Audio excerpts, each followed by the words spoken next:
জীবনে দুই ধরনের মানুষের থেকে দূরে থাকবেন। এক ব্যস্ত মানুষ, দুই অহংকারী মানুষ।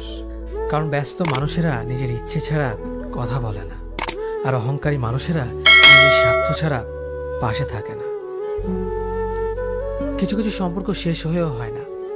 একজন হয়তো অনেক বদলে যায়, কিন্তু অন্যজন সে সম্পর্কের বোঝাটা বয়ে বেড়ায় সারা জীবন।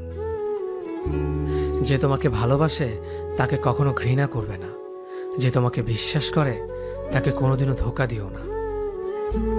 সব সহ্য করা যায়, কিন্তু প্রিয় মানুষের অবহেলা সহ্য করা যায় না। একতরফা ভালোবাসাগুলো এমনই হয়, একজন পাগলের মতো ভালোবেসে যায়, আর একজন পাগল ভেবে শুধু অবহেলা করে যায়। অনুভূতি, ভালোবাসা, মায়া এগুলো যত কম প্রকাশ করবেন, মানুষ আঘাত করার সুযোগ তত কম পাবে। কোনো অভিযোগ নেই, আর কখনো থাকবেও না। আছে শুধু অভিমান, যা কখনো বলবো না। সময়ের সাথে যদি কোনো সম্পর্ক নষ্ট হয়ে যায়, তাহলে বুঝে নিও সে সম্পর্কে ভালোবাসা নয়, প্রয়োজন ছিল।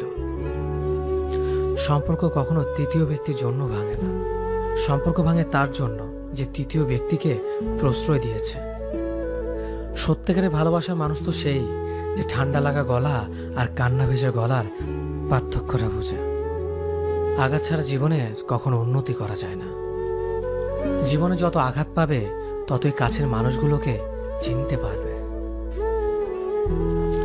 কাউকে মারার জন্য বিষের প্রয়োজন হয় না, ছোট ছোট অবহেলাগুলোই যথেষ্ট। গুরুত্ব তাকেই দিও যে তোমার মূল্যটা বোঝে। ঠাট্টা ছলে যে তোমাকে মানুষের সামনে অপমান করে, তাকে বন্ধু মানিও না। প্রিয় মানুষের সাথে কথা না বলে থাকাটা সত্যিই খুব কষ্টের। ধৈর্য মানুষকে উন্নত করে, রাগ মানুষকে ধ্বংস করে।